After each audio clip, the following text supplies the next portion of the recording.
à tous, épisode 5 du projet W Autosport 13 Warrior, le projet du rebuild de la Mazda RX-8 R3. On a enfin reçu tous les produits, ça y est, tout est à la maison.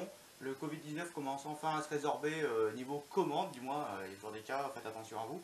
Mais voilà, niveau commande, on a tout reçu enfin. Donc un grand merci à W Autosport pour le partenariat. Je vais pouvoir vous présenter tous les produits qu'on a reçus et tout ce qui va être mis sur la voiture, l'unboxing du kit rebuild, et puis voilà. Allez, c'est parti!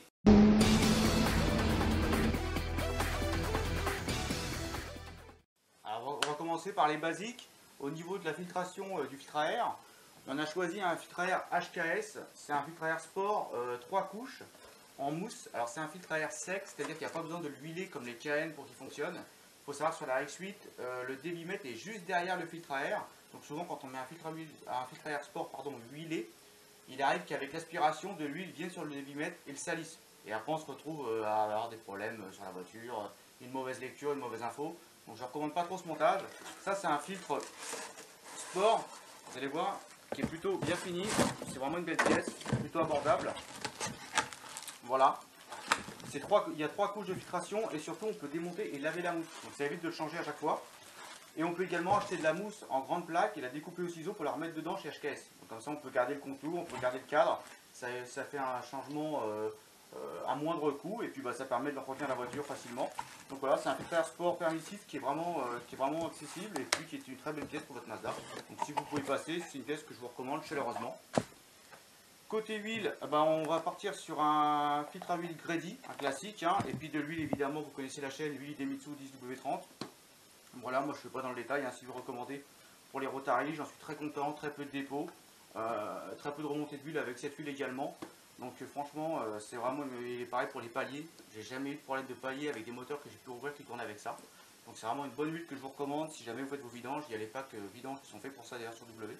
Donc voilà, ça c'est quasiment un indispensable pour la filtration. Bon après si vous prenez un filtre à air, genre pareil, un filtre à huile pardon, genre HKS, ça va également. Voilà, mais un bon filtre à huile, de la bonne huile, comme ça le R3 il va tourner super bien. Le R3 c'est pour Julien ça.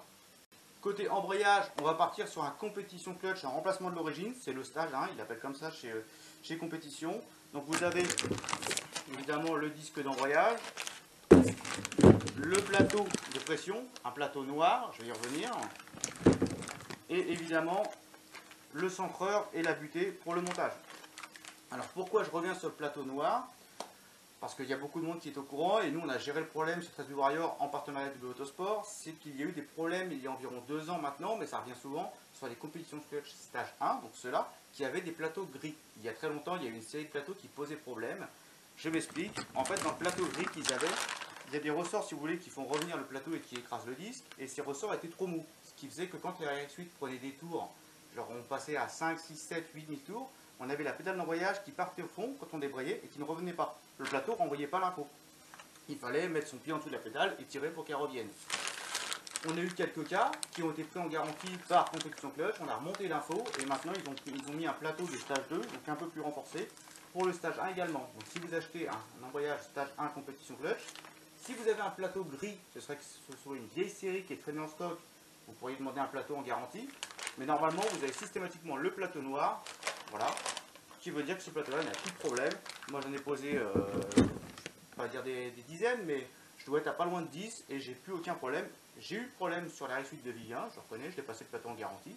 Ça a été pris, on nous a reçu un plateau, on l'a échangé directement. Et voilà, donc cet embrayage-là, c'est une belle pièce, on sait qu'on ne sera pas embêté. Le plateau, le disque, la butée, tout ça, ça va être monté. Et maintenant, par contre, on va passer à l'établi pour le kit rebuild parce qu'il y a beaucoup plus de pièces à voir en détail. Et puis là, je suis un peu loin de la caméra.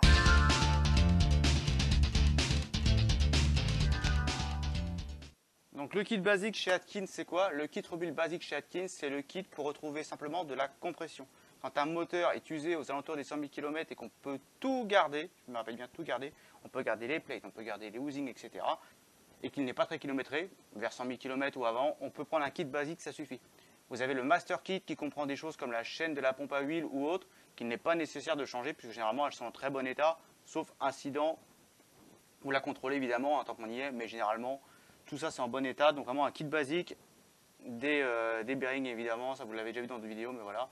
Mais ça suffit. Donc là pour notre 231 R3, vous avez vu, on a changé les paliers d'excentrique, pas ceux des rotors qui sont en très bon état. Et un kit basique, ben, ça nous comprend quoi? Ben, un kit basique, d'abord, ça comprend toute la segmentation moteur. Donc vous avez, on va commencer par les classiques, vous avez les Apex. Là, c'est les Apex Atkins style origine, hein, donc ils ne sont pas renforcés, ils n'ont rien de spécial, c'est juste des Apex lambda.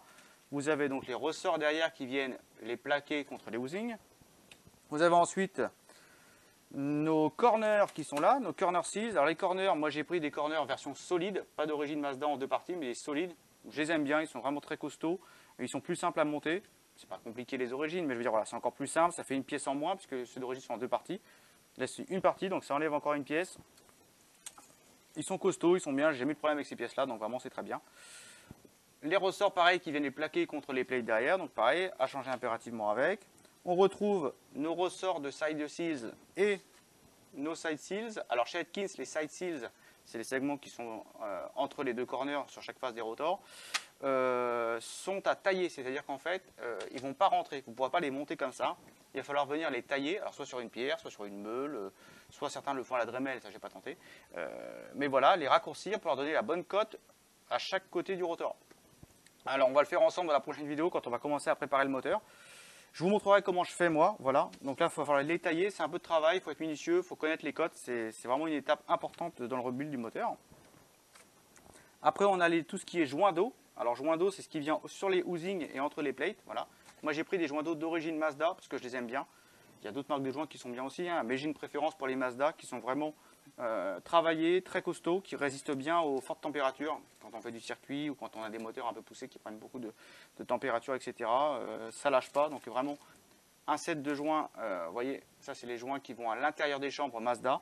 Sur l'extérieur, j'ai pris des Atkins Toric classiques, mais vraiment là, voilà. Ça c'est très bien. Ensuite, on a tout ce qui est étanchéité huile rotor à l'intérieur. Ça c'est les joints d'huile qui viennent dans les rotors ici, pour avoir une étanchéité parfaite entre les chambres de combustion, d'échappement, etc. et l'excentrique. Voilà, comme ça vraiment, tout ça ce sera neuf et refait. On a évidemment tout ce qui est pareil, joint spi avant et arrière moteur pour l'excentrique, joint torique du bearing arrière à ne pas oublier. J'ai déjà vu des moteurs où les gens les avaient oubliés et puis ça pisse l'huile et l'embrayage est mort puisque c'est à l'arrière du moteur. On a divers joints comme l'étanchéité de au niveau du thermal à l'avant. On a un petit joint pour l'aspiration d'huile dans le carter. Pareil, on verra ça dans la vidéo du remontage. Des joints d'huile, pareil, ça c'est vite fait. Les joints des vis moteurs, les grandes vis qui sont sur la plate arrière qui tiennent tout le moteur, elles ont des joints au bout. Ben là c'est pareil, hein. On a le kit pour les mettre des vis neuves. Et on a le thermal pellet. Alors le thermal pellet, vous le verrez au montage, je vous l'expliquerai en même temps. Mais peut-être que je ferai une vidéo dessus si ça vous intéresse, vraiment dédié, ça pourrait être pas mal tiens d'ailleurs. En fait, à l'avant de l'excentrique, on a donc un petit clapet thermique qui vient laisser monter le moteur en température. Et dès que le moteur est assez chaud, il s'ouvre pour lubrifier l'intérieur, commencer à refroidir l'intérieur des rotors, etc. Alors ça évite ça facilite la montée en température du moteur. Par contre, pendant un certain temps, le moteur est mal refroidi et du coup, si on tire dans la froid, ça peut être problématique. Donc on vient supprimer ce clapet thermique avec ce thermal pellet qui est livré dans tous les kits rebuild de chez Atkins, que ce soit le basique ou le complet, vous l'avez systématiquement. Et c'est vraiment une bonne modif à faire quand on fait le moteur, donc un impératif.